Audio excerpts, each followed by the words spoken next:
Es el único al que dejo que me llame vieja, ¿eh? Bueno, buenas noches, bienvenidas, bienvenidos. Me hace muchísima ilusión estar aquí. Como ha dicho Paco, no es la primera vez que estoy en Zamora, cada vez que vengo me gusta más. El frío que hace se contrarresta con el calor que me dais siempre y bueno, estoy muy contenta, muy contenta. Agradezco no solamente a Paco por haber contado conmigo, también al Ayuntamiento, por supuesto, de Zamora, a Arte Feudo, que me ha dejado para darme suerte este lobisome, este hombre lobo, hecho además a imagen de la ilustración que hizo Tomás Hijo para los seres encantados de Castilla y León.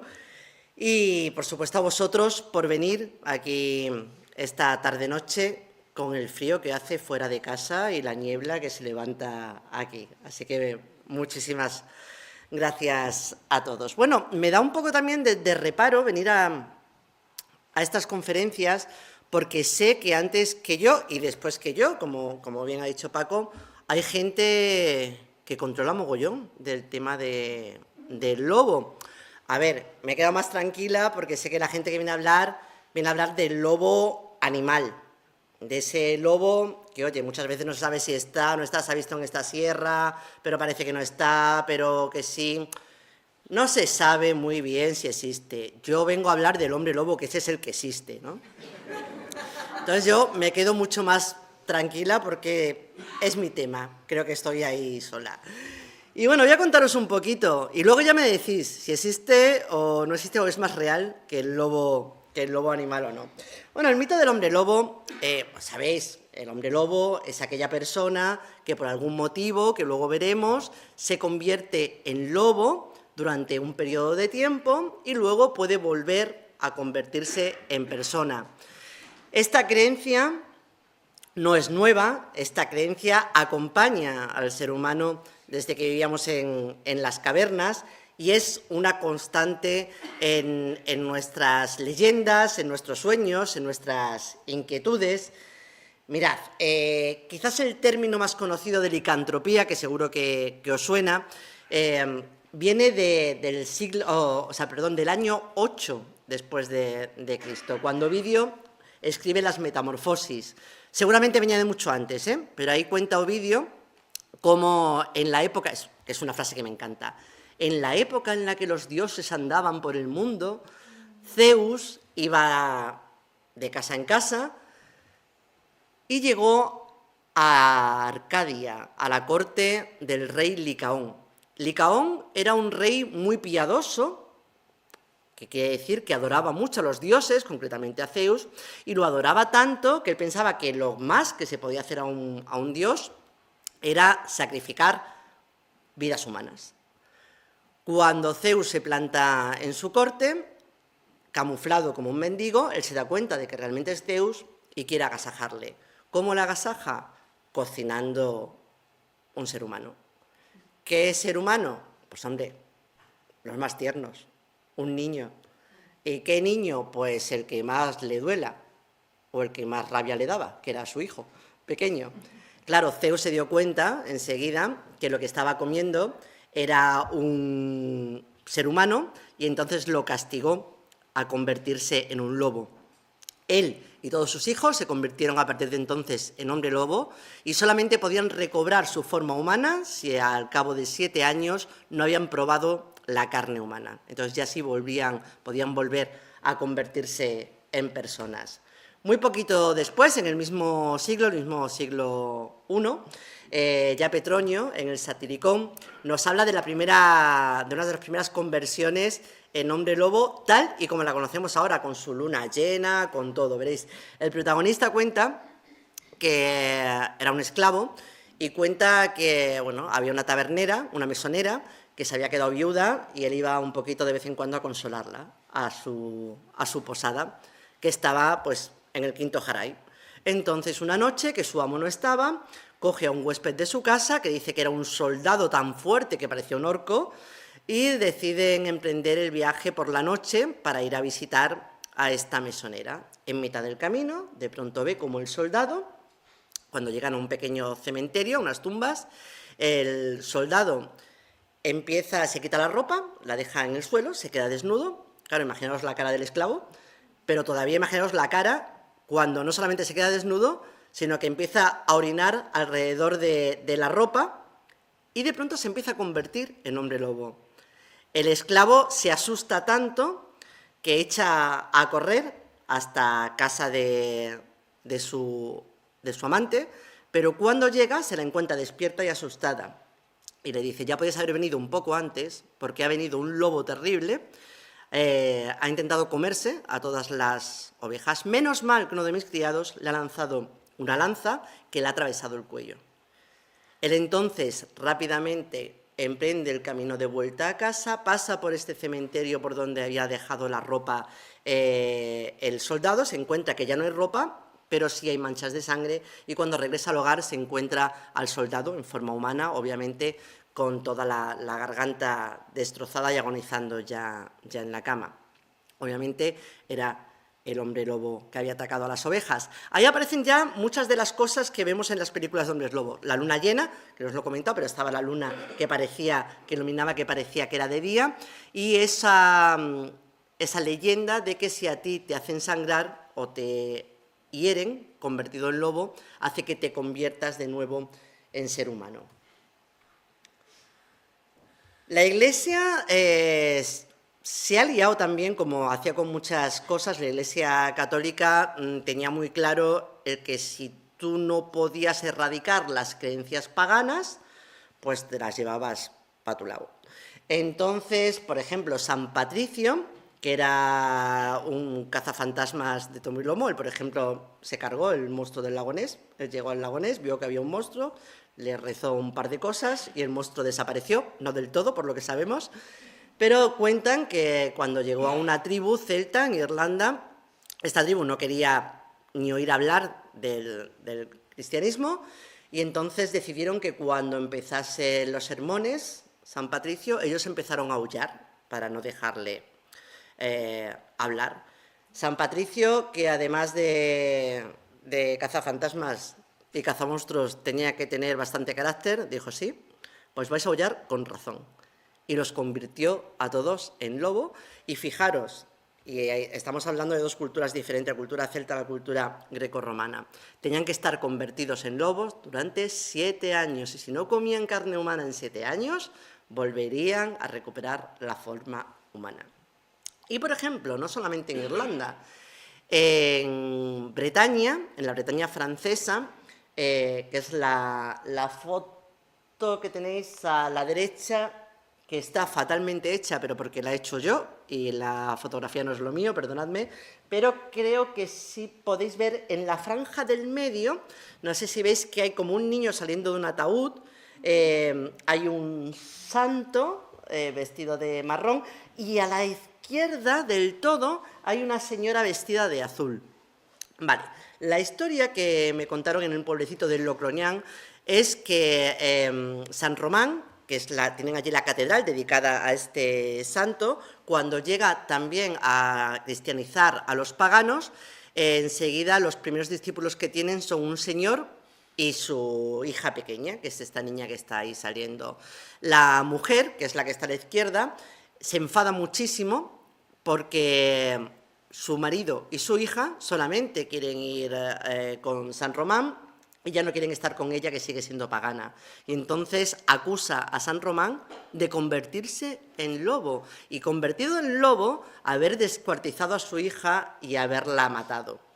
Realmente la mató ella y la guardó en este ataúd. Cuando acusan a San Román y van a prenderlo para llevárselo a la cárcel, él dice que la niña realmente no está muerta, que lo abran, y efectivamente hace el milagro de que la niña resucita delante de todos. La mujer, muy convencida, no se quedó, ya os lo digo.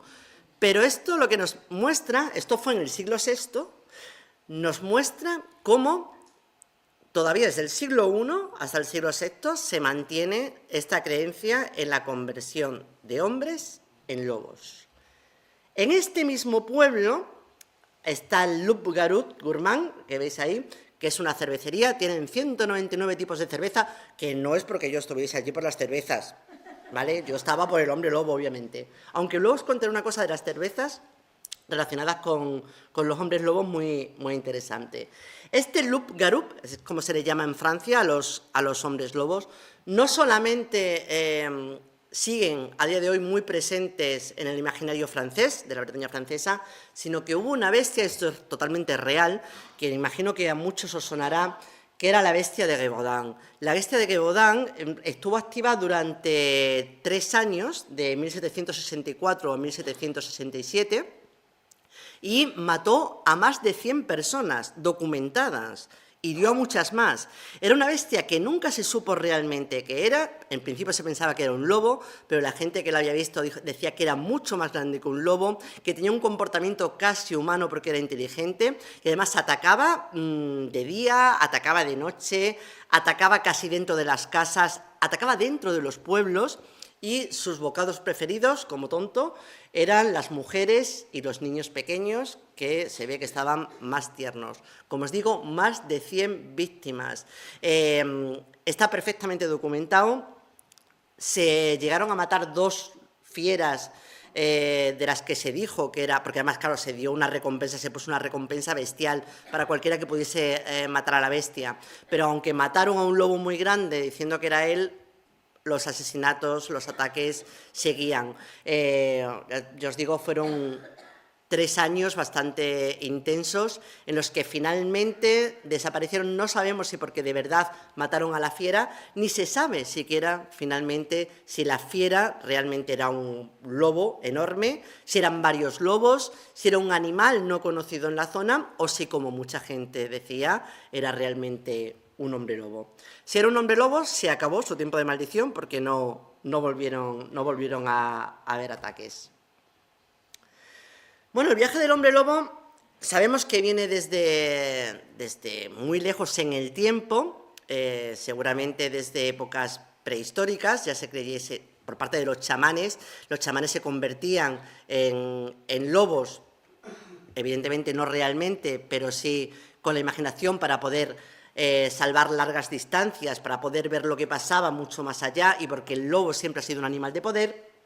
Pero, por ejemplo, en el centro de Europa, hemos estado hablando ahora de Francia, pero también en Alemania se le tenía mucho miedo al hombre lobo. Tenemos que pensar en toda la Edad Media.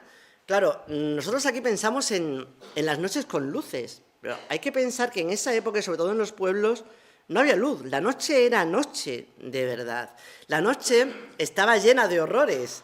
La noche era para estar dentro de casa, y si tú salías corrías el riesgo de encontrarte a los habitantes de la noche, entre los que estaban, por ejemplo, estos hombres lobos.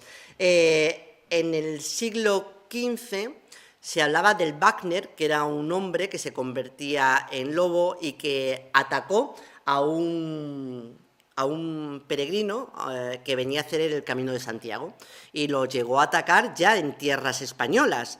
Esta leyenda, evidentemente, baja desde Germania, atraviesa Francia y llega hasta el norte de España. Esta leyenda, que se cuenta en el siglo XV, no solamente no ha muerto, sino que si os acercáis ahora a Galicia, justamente al camino que une Finisterre con Murcia, os vais a encontrar el Wagner, que lo han puesto ahí, con todo su arte, para que os podáis hacer un selfie.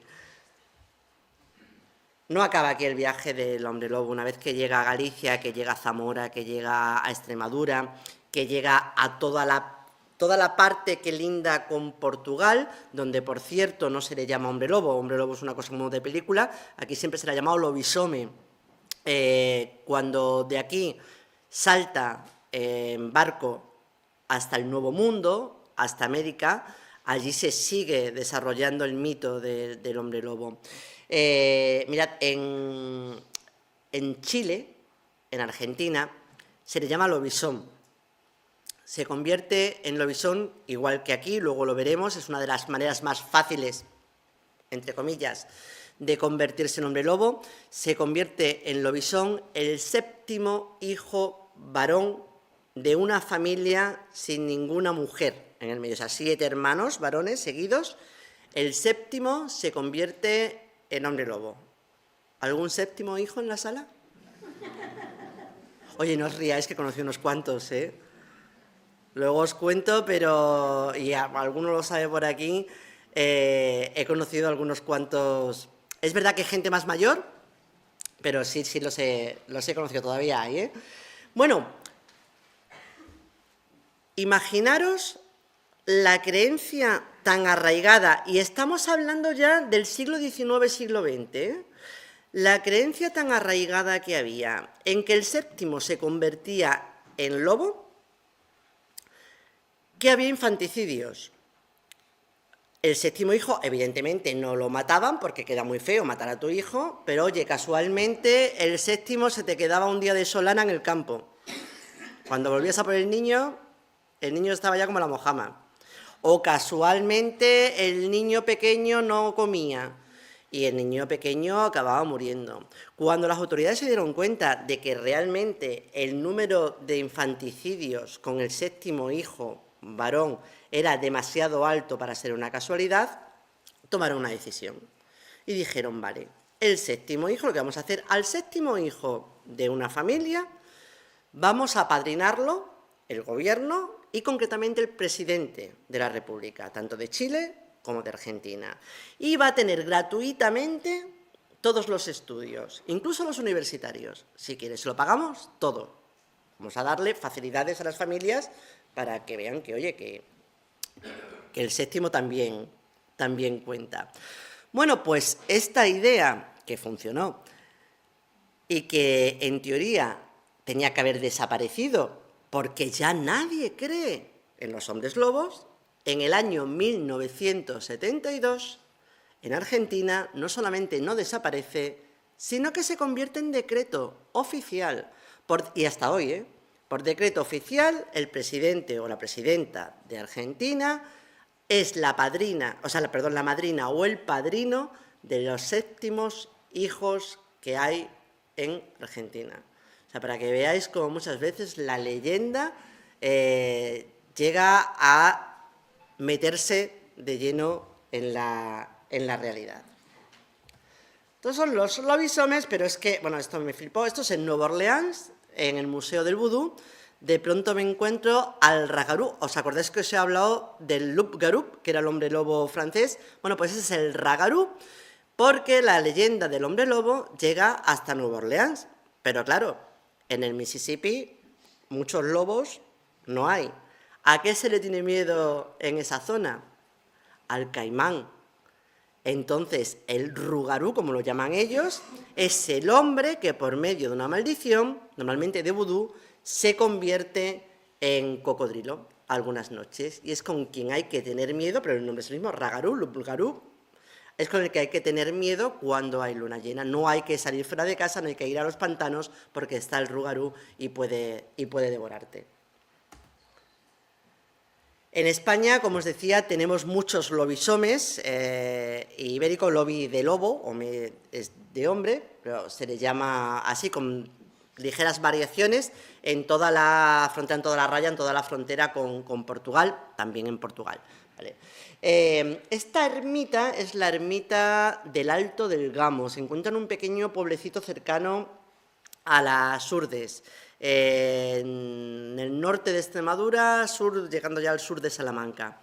En esta pequeña ermita cuenta la leyenda que en el siglo pasado un sacerdote estaba dando misa, un sacerdote al que le encantaba cazar, y por eso se llama el Alto del Gamo, porque de pronto, cuando estaba consagrando la hostia consagrada, cuando iba a consagrarla, vio pasar a un gamo. Entonces su ansia de cazador le pudo más que su ansia de sacerdote, dejó la hostia a medio consagrar, echó a correr detrás del gamo para cazarlo y entonces desde el cielo se le condenó a convertirse en lobo y a permanecer 7 años, otra vez el número 7, dando vueltas, no, 7 años no, perdón, 7 vueltas al mundo hasta que consiga alcanzar al gamo. No solamente tiene que alcanzarlo, sino que una vez que lo alcance, tiene que pasar por delante de esta ermita justo cuando otro sacerdote esté consagrando la la hostia que él no llegó a consagrar. Así que me parece que son muchas casualidades para que el pobre sacerdote llegue a convertirse de nuevo en humano. Todavía tiene que estar dando vueltas por ahí. Y, por ejemplo, en el siglo XVI, Torquemada, Antonio de Torquemada, no el inquisidor, sino el escritor, en su Jardín de Flores Curiosas, escribe ya que en Galicia se sabe de una persona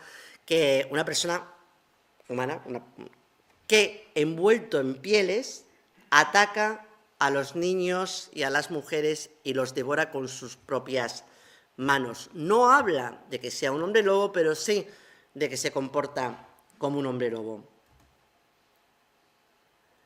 Bueno, ¿y cómo te conviertes en un hombre lobo o en una mujer loba? Que estoy viendo muchas mujeres por aquí. Pues, como os decía, lo más normal es por nacimiento. Te conviertes automáticamente en lobisome si eres el séptimo hijo varón de una familia sin ninguna chica en medio, a no ser, y os lo digo por si algunos decidís a tener 7 hijos, a no ser que bautices al niño con el nombre de Antonio. Que yo la primera vez que me enteré digo, ¿Antonio? Hay Antonios, ¿no?, por la sala. Bien. Yo no entendía en un primer momento por qué era Antonio, hasta que, claro, que de pronto caí a ver San Antón. San Antón es el patrón de los animales. Antiguamente los pastores llevaban en el zurrón el responso a San Antón para proteger a sus ovejas del lobo. Claro, por lógica, pues, si San Antonio protege a tus ovejas del lobo, es normal que te proteja a ti también de convertirte en hombre lobo. Así que ya sabéis, séptimo hijo, Antonio. Y por cierto, os estaba comentando antes que he conocido algún séptimo hijo.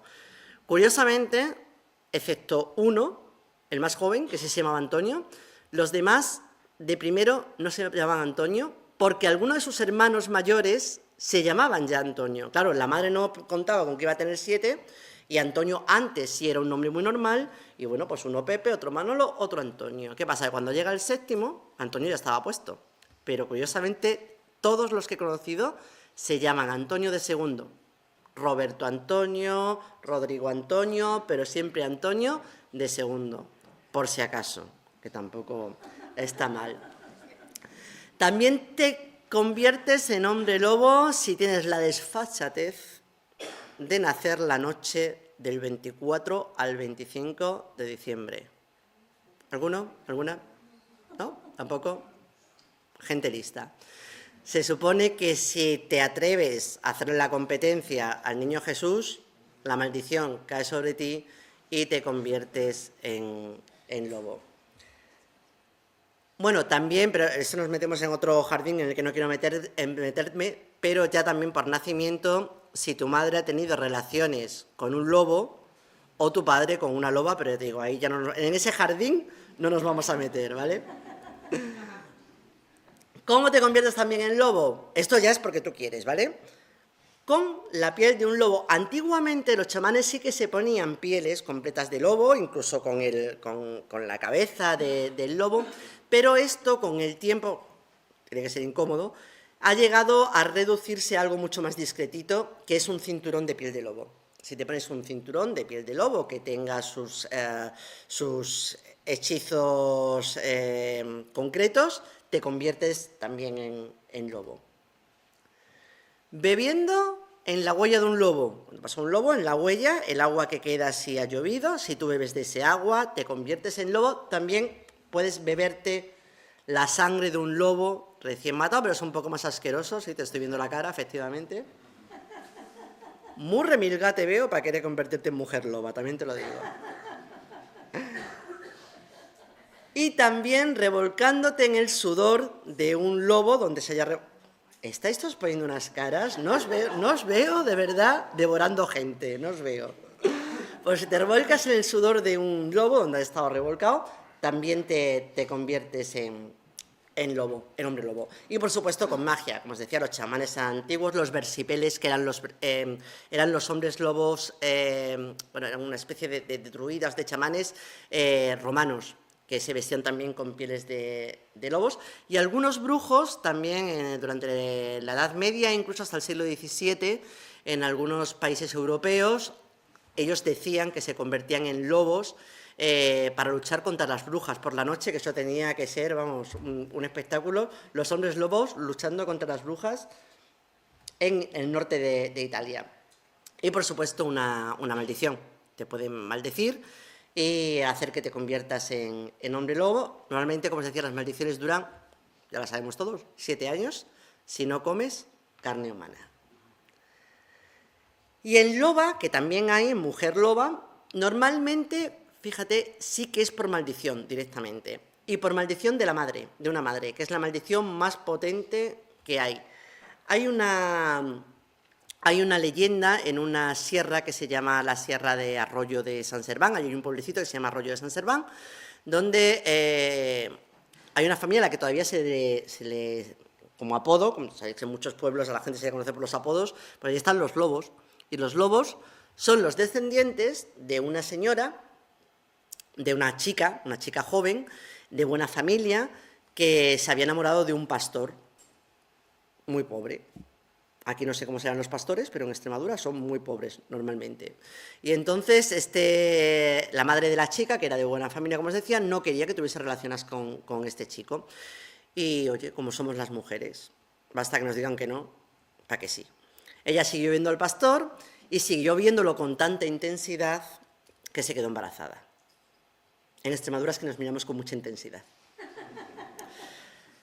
Cuando la madre se entera de que está embarazada, la maldice, la llama cacholoba, que es una cosa muy nuestra, y en ese momento la muchacha cuentan que se pone a 4 patas, empieza a crecerle el morro, a salirle el pelo, a convertirse en loba, y se lanza al monte donde está a tiempo viviendo de los conejos y de las liebres que podía cazar. Incluso cuentan que cuando estaba demasiado gorda para seguir cazando por el embarazo, atacó a algunas de las ovejas que estaban sueltas por ahí. Cuando ya no podía siquiera andar, porque estaba a punto de dar a luz, se tumba en la majada de donde guardaba las ovejas el que era su novio, y allí lo espera. Pero claro, cuando llega el novio, no la reconoce, ve una loba, y entonces la cuelga de una encina para despellejarla viva, porque sabéis que antes se pagaba por las pieles de los lobos en los ayuntamientos. Y empieza a despellejarla para poder cobrar ese dinero. En el momento que le arranca la piel de loba, ella recobra la forma humana y vuelve a convertirse en mujer y tiene al hijo allí mismo. Y bueno, unos dicen que la cosa terminó bien, terminó en boda, y otros dicen que si la cosa terminó en boda no terminó bien, pero eso es cuestión de cada uno y tampoco voy a meterme en ese jardín. Bueno, así nos convertimos, pero ¿cómo te deshaces de un lobisomie? Pues así, como está en el grabado no. Yo os digo que con flechas, no. Hay 2 maneras básicas.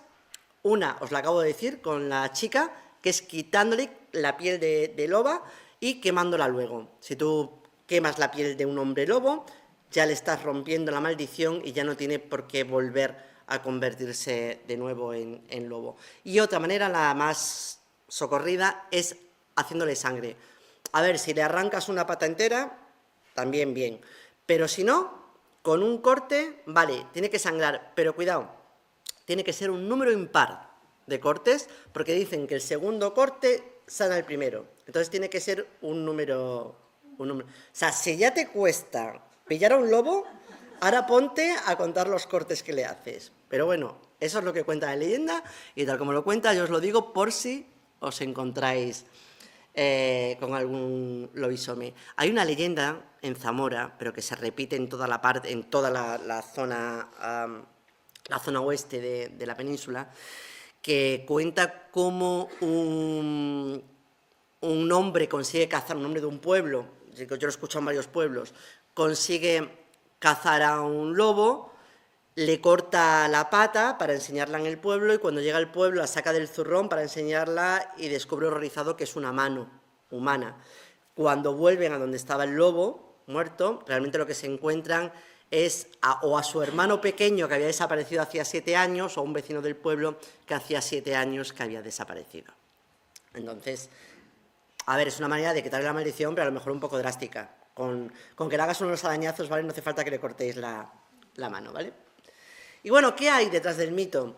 Pues detrás del mito, evidentemente, yo no os voy a decir que existan los hombres lobos, pero sí existen muchas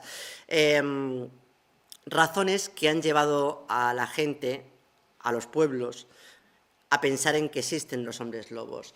Mirad, este que tenéis aquí a la izquierda es un berserker. Los berserker eran guerreros germánicos, de ellos ya hablaban los romanos, les tenían pánico, porque ellos se envolvían con pieles de lobo y atacaban con una ferocidad a los ejércitos romanos, una ferocidad bestial.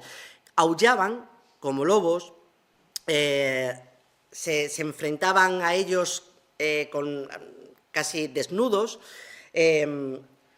los ojos inyectados en sangre y no tenían miedo. Entonces ellos consideraban, ellos bebían, tenían una bebida mágica que ellos tomaban antes de enfrentarse a la batalla, que les hacía entrar en un calor terrible por dentro, que hacía que el espíritu del lobo entrase dentro de ellos. A ver, llámalo espíritu del lobo, llámalo droga, ¿vale? Realmente esa bebida que tomaban era una cerveza, una especie de cerveza que tomaban, que se cree que tenía primero beleño, que sabéis que es una planta alucinógena, pero también se piensa que podían estar hecha con cebada que estaba contaminada por cornezuelo del centeno, que sabéis que tiene efectos parecidos al LSD, al ácido. Claro, así se pensaban, se creían perfectamente que eran lobos y podían no tener miedo y podían enfrentarse al enemigo pues casi a pecho descubierto.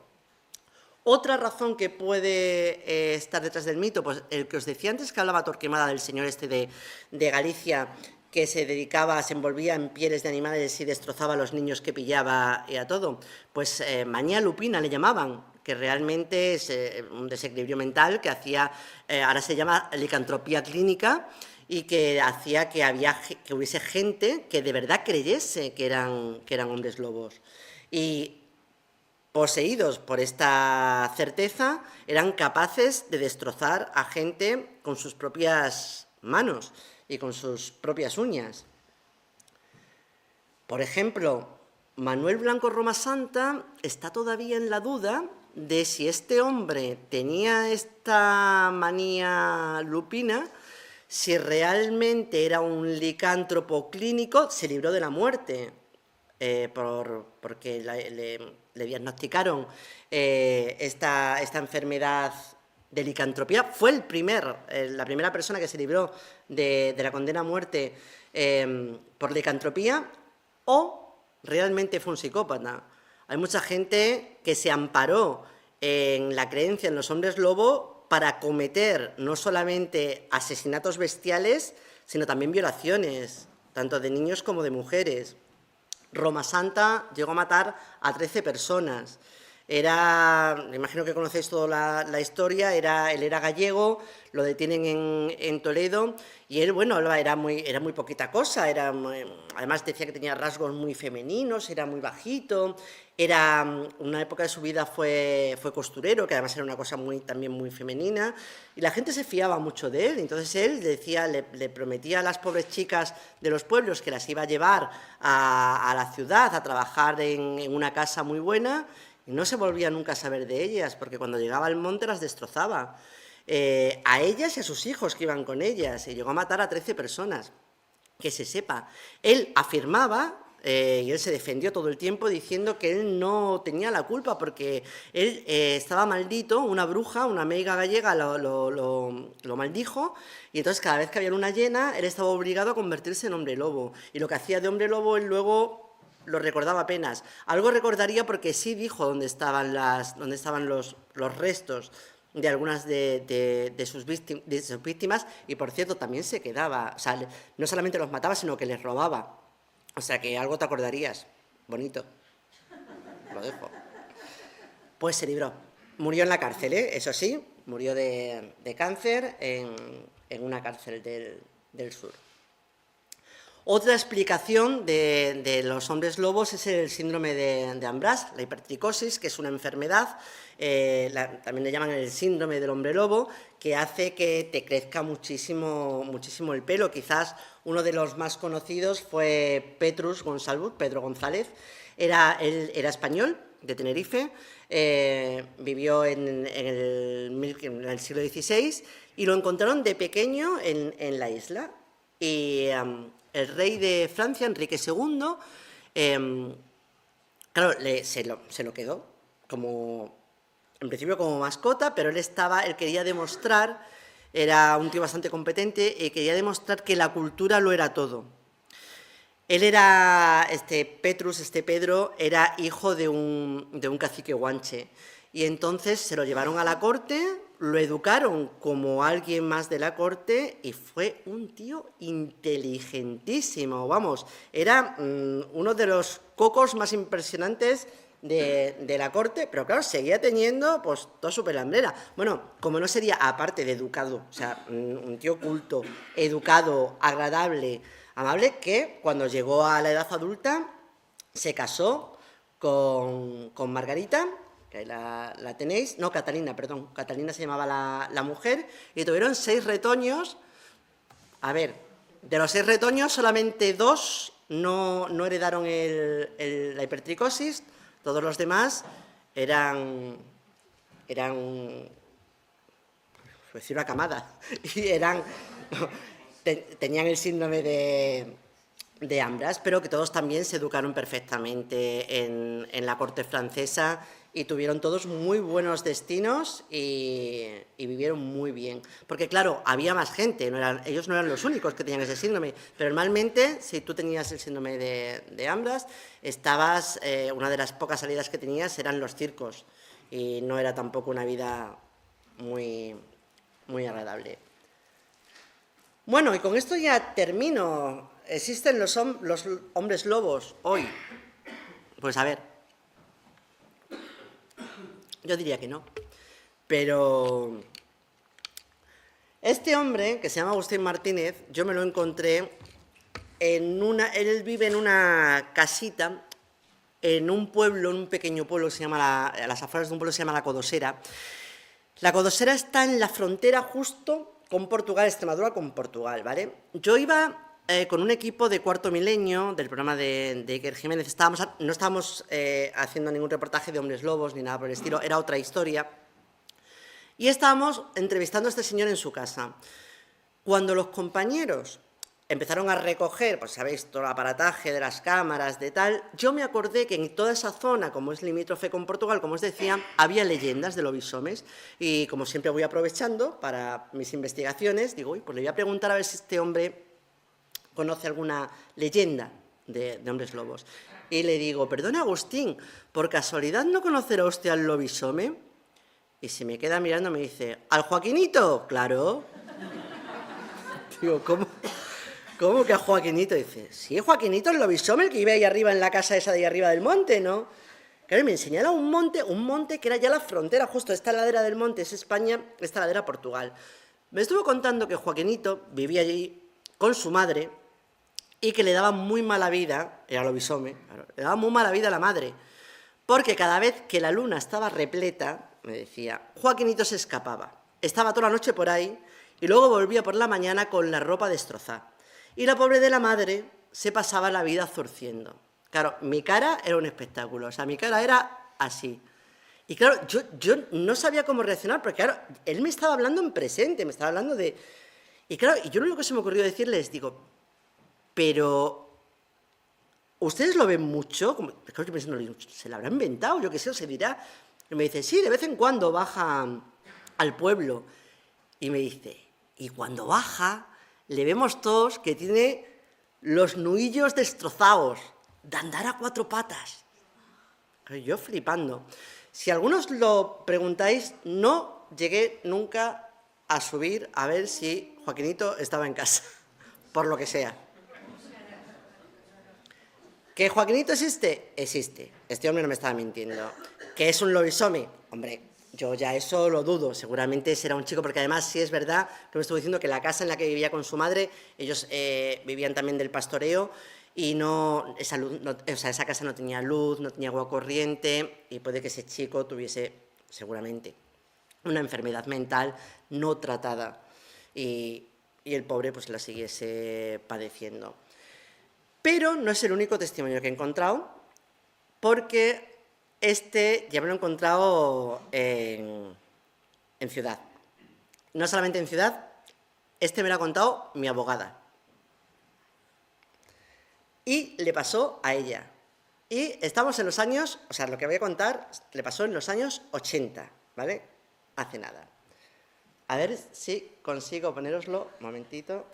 Era el día 13 de agosto del año 1988, pero era una noche calurosa, anormalmente calurosa para lo que es Galicia.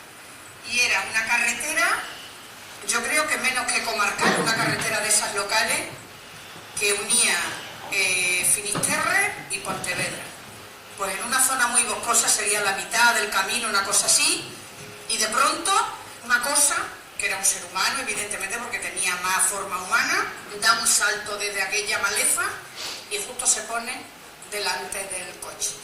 Se sorprendió, evidentemente, lo mismo que nos sorprendimos nosotros, nos dio miedo, nos viró y cogió y salió a correr, pero una manera de correr muy rara porque no corría erecto del todo, andaba como, tenía los brazos un poco más largos de lo normal y corría bien, las piernas las tenía muy fuertes, pero corría así un poco encorvado, un poco echado para adelante porque la cabeza era una cabeza bastante gorda, el pelo absolutamente rizado, la cara la tenía completamente llena de pelo y después las manos las tenía muy largas, las uñas muy largas, iba descalzo y los pies también muy largos y muy grande y corpulento y tenía así unos ojos muy oscuros pero con una mirada como perdida.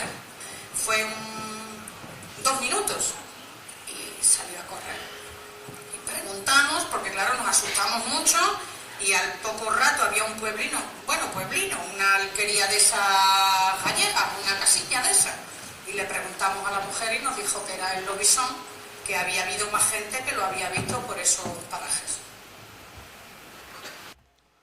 Ahí lo dejo. ¿Qué vio mi abogada? I don't know. No tengo ni idea. Pero que el mito del hombre lobo sigue vivo a día de hoy es innegable. Que sigue vivo a día de hoy, igual que lleva miles de años con nosotros.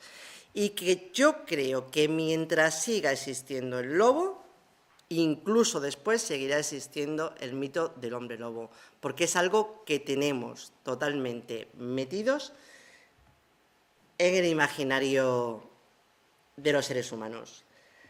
Termino con una frase de la película de Lon Chaney del hombre lobo, que me encanta, la de blanco y negro, la de toda la vida, que dice: incluso un hombre puro de corazón que reza sus oraciones todas las noches puede convertirse en lobo cuando florece el acónito y brilla la luna en otoño.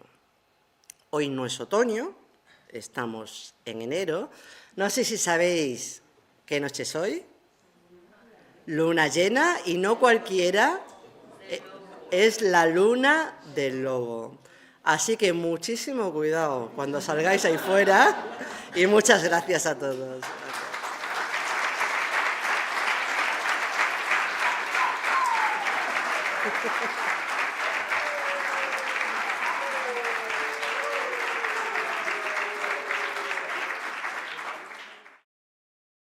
Gente de Muerte es un viaje que he hecho por toda Europa detrás de los cortejos sobrenaturales. ¿Qué son? Los cortejos sobrenaturales son un grupo de muertos que viajan en alas de la tormenta, que también viene desde época muy antigua y que se sigue escuchando en muchos pueblos de Europa, incluido en España. Es un viaje por toda Europa y, por supuesto, por España, y, por supuesto, viene Zamora, y en busca de gente que ha escuchado a estos cortejos sobrenaturales que vienen siempre, os digo, en las noches de invierno, envueltos en la niebla, en alas de la tormenta, y que normalmente vienen anunciando muerte. Así que para un día que estéis con la depre, viene estupendamente. Sí, la mujer esta que te dije, hay menos, pero sí que hay. Pero sobre todo, fíjate, en Europa casi no hay ninguna y en España sí.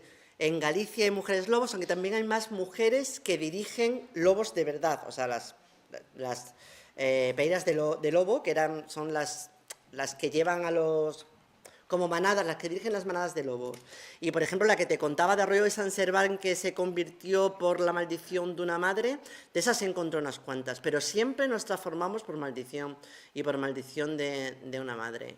Y a veces incluso la maldición va por el tema de la sexualidad exacerbada. Si tú no eres una mujer como se espera que seas, o sea, si tú das el primer paso en una relación, si te comportas como una loba, entonces te pueden maldecir y convertirte realmente en una loba.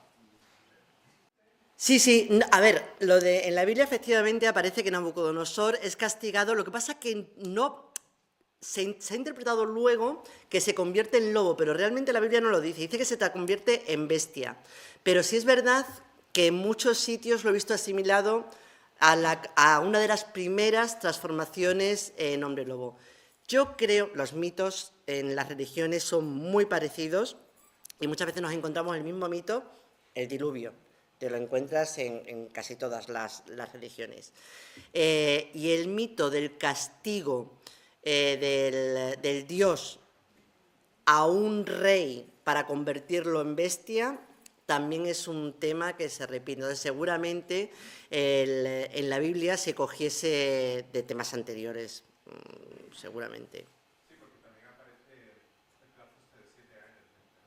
Sí, es verdad, sí, efectivamente, sí, me acordaba. Es curioso, es curioso, pocos, muy pocos, sí, muy pocos. Por ejemplo, Cataluña no hay, que yo sepa, ¿vale? En la parte de Euskadi ya hay poquitos. Y, por ejemplo, todo el litoral, es que es otra cultura, ¿eh? O sea, todo el litoral no tiene nada que ver, o sea, si tú coges, a ver, aunque haya dos comunidades al lado, seguramente esta tendrá mucho, o sea, la cultura, sobre todo la mitología, se traslada en franjas. Entonces, hay mucha más conexión entre Cantabria y Extremadura, por ejemplo, que están aquí, que entre Extremadura y Almería, que está aquí. Y toda la franja del Levante es otra cultura diferente. Y en las leyendas se nota muchísimo. Allí no hay hombres lobos, excepto si eran en Murcia o en Almería. En Almería. En Almería hay un pueblecito donde hay una leyenda de hombre lobo, pero también actual me refiero que se contaba hacía poco, de un chaval que iba a ver a la novia por la noche y se encontró con un hombre lobo. Pero no abundan mucho. Desde luego, vamos, el 99% es, digo, la franja oeste de la península ibérica. Pero vamos, fíjate, incluso, que yo eso no lo sabía y me quedé flipada, en Ayamonte, en Huelva. Yo no lo sabía y resulta que en Ayamonte se cuenta que, me dijo una muchacha que su abuela le decía por las noches que había luna llena, no salgas, que hay luna llena y viene el lobisome de Portugal.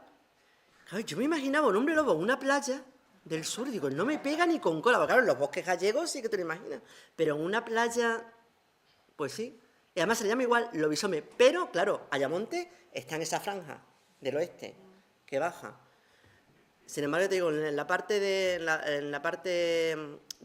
este de España no puede haber alguna salpicada, no voy a decir, siempre hay alguna salpicada, pero esta leyenda no tiene potencia. ¿Cómo nos quedamos con lo que nos interesa, eh? Sí. No, pues lo he dicho, que era lo de la cerveza, era que al final lo de los berserkers que se convertían en lobo, era porque hacían la cerveza con cornezuelo del centeno.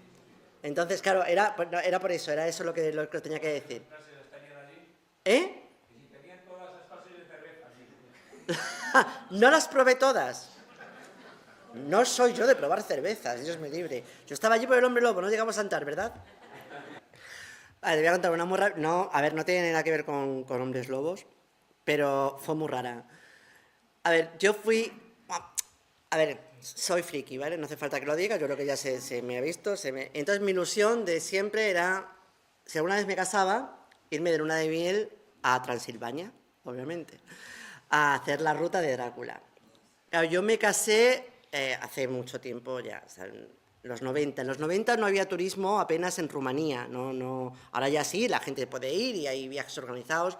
Entonces, nada, yo me cogí un mapa, porque tampoco había mucho internet, y entonces me pillé un mapa, pues, y marqué todos los sitios donde había vivido realmente Drácula, o sea, el Vlad Drácula histórico, pero sobre todo también los sitios que transcurrían en la novela de Drácula, de Bram Stoker. Y entonces me pillé un avión, me fui para allá, alquilamos un coche y pues con el coche empezamos a recorrer Rumanía, camino de Transilvania. Y me acuerdo que justo acababan de inaugurar un hotel que era un castillo, el castillo de Drácula, que realmente allí nunca estuvo el castillo de Drácula, y además estábamos solos, porque además fuimos en una temporada muy rara, era como abril, que no había turismo, o sea, de entrada no había turismo, pero aparte no había nadie. Estábamos solos en el castillo ese. Y esa noche empieza a nevar. Estamos en lo alto de los Cárpatos, ¿vale? En lo alto, luego teníamos que bajar los Cárpatos para ir a los monasterios moldavos. Vale.